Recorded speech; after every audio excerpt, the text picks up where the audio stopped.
بسم اللہ الرحمن الرحیم۔ وائز ایٹ آر اے کے معزز ناظرین السلام علیکم۔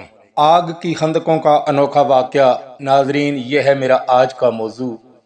ویڈیو میں آگے بڑھنے سے پہلے اگر آپ ہمارے چینل وائز ایٹ آر اے پر نئے ہیں تو چینل کو سبسکرائب کریں اور بیل آئیکن کو پریس کریں تاکہ اس طرح کی مزید ویڈیو آپ تک آسانی سے پہنچ سکیں۔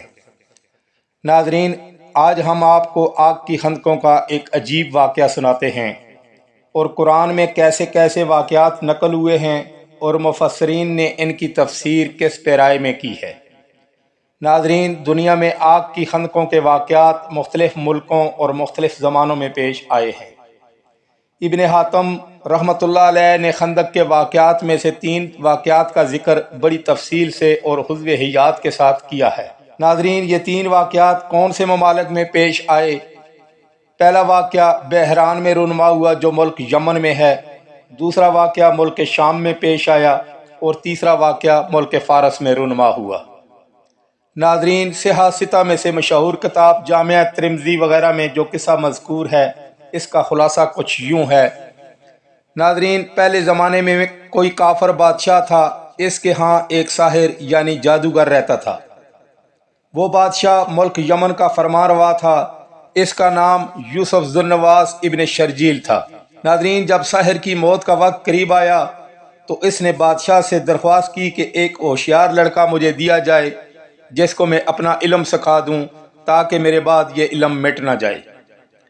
لڑکا تجوید کیا گیا جو روزانہ ساحر کے پاس جا کر علم سیکھتا۔ اس لڑکے کا نام عبداللہ بن تامر تھا۔ ناظرین، راستے میں ایک عیسائی راہب رہتا تھا جو اس وقت کے اعتبار سے دین حق پر تھا۔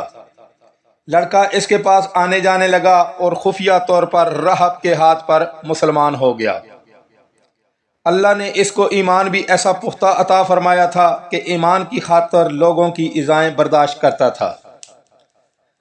ناظرین، چونکہ جب جاتے وقت راہب کے پاس بیٹھتا تو یہاں کچھ وقت لگتا تو سحر مارتا تھا اور واپسی پر راہب کے پاس بیٹھتا تو گھر والے مارتے، مگر اس نے کسی کی پرواہ نہ کی، راہب کی صحبت اور مجالست نہ چھوڑی۔ راہب کے فیض اور محبت سے ولایت اور کرامت کے درجے پر پہنچا۔ ناظرین، ایک دن لڑکا جا رہا تھا کہ راستے میں مخلوق خدا کھڑی ہے، کسی بڑے جانور نے راستہ روکا ہوا ہے جس کی وجہ سے مخلوق خدا پریشان ہے۔ ناظرین، اس نے ایک ہاتھ میں پتھر لے کر دعا کی، اے اللہ، اگر راہب کا دین سچا ہے تو یہ جانور پتھر سے مارا جائے۔ ناظرین، پتھر سے ہی اس جانور کا کام تمام ہو گیا۔ لوگوں میں مشہور ہو گیا کہ اس لڑکے کو عجیب علم آتا ہے۔ کسی اندھے نے سن کر بینائی کی درخواست کی کہ آنکھیں اچھی کر دو۔ لڑکے نے کہا، اچھی کرنے والا میں نہیں، وہ اللہ وحدہ لا شریک ہے، اگر تو اس پر ایمان لائے تو میں دعا کروں کہ وہ تجھے بنا کر دے۔ چنانچہ ایسا ہی ہوا۔ ناظرین، یہ ساری خبریں بادشاہ کو پہنچی تو اس نے برہم ہو کر لڑکے کو، راہب کو اور اندھے کو طلب کر لیا۔ گفتگو کے بعد راہب اور اندھے کو قتل کر دیا۔ لڑکے کے لیے حکم دیا کہ اونچے پہاڑ پر سے گرا دیا جائے، مگر خدا کی قدرت، اس کو لے کر جانے والے سب گر کر ہلاک ہو گئے اور لڑکا زندہ سلامت چلا آیا۔ ناظرین، پھر دریا میں غرق کرنے کا کہا، وہاں بھی کچھ نہ ہوا۔ آخر کار لڑکے نے بادشاہ سے کہا، میں خود آپ کو مرنے کی ترکیب بتاتا ہوں، سب لوگوں کو میدان میں جمع کریں اور ان کے سامنے مجھے سولی پر لٹکائیں اور یہ لفظ کہہ کر مجھے تیر ماریں کہ اس اللہ کے نام پر جو اس لڑکے کا رب ہے۔ ناظرین، بادشاہ نے ایسا ہی کیا اور لڑکا اپنے رب کے نام پر قربان ہو گیا۔ یہ عجیب واقعہ دیکھ کر یک لخت لوگوں کی زبان سے ایک ہی نعرہ بلند ہوا کہ ہم سب لڑکے کے رب پر ایمان لائے ہیں۔ ناظرین، لوگوں نے بادشاہ سے کہا، لیجئے، پہلے تو کوئی اکا دکا مسلمان ہوتا تھا، اب تو خلق کثیر نے اسلام قبول کر لیا ہے۔ بادشاہ نے غصہ میں آ کر بڑی بڑی خندقیں کھدوائیں اور خوب آگ سے بھر کر اعلان کیا کہ جو شخص اسلام سے نہ پھرے گا ان کو ان خندقوں میں ڈال دیا جائے۔ آخر کار لوگ آگ میں ڈالے جا رہے تھے لیکن اسلام سے نہ ہٹتے تھے۔ ناظرین، ایک مسلمان عورت لائی گئی جس کے پاس دودھ پیتا بچہ تھا۔ شاید وہ بچے کی وجہ سے آگ میں جانے سے گھبرائی، مگر بچے نے آواز دی کہ اماں جان، صبر کر، تو حق پر ہے، ایمان لانے والوں کے لیے خندقیں اور آگ کوئی چیز نہیں۔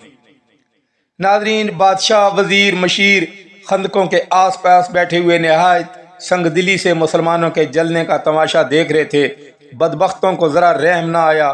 مومنین کا قصور صرف ایمان لانا تھا، یعنی کہ وہ کفر کی ظلمیت سے نکل کر ایک زبردست اور ہر طرح کی تعریف کے لائق خدا پر ایمان لائے۔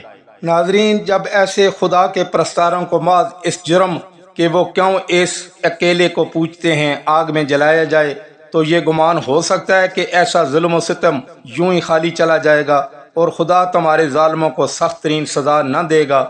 پھر جب اللہ کا غضب آیا تو وہی آگ پھیل پڑی اور بادشاہ اور امیروں کے سارے گھر پھونک دیے، اور بادشاہ اپنے گماشتوں سمیت واصل جہنم ہو گیا۔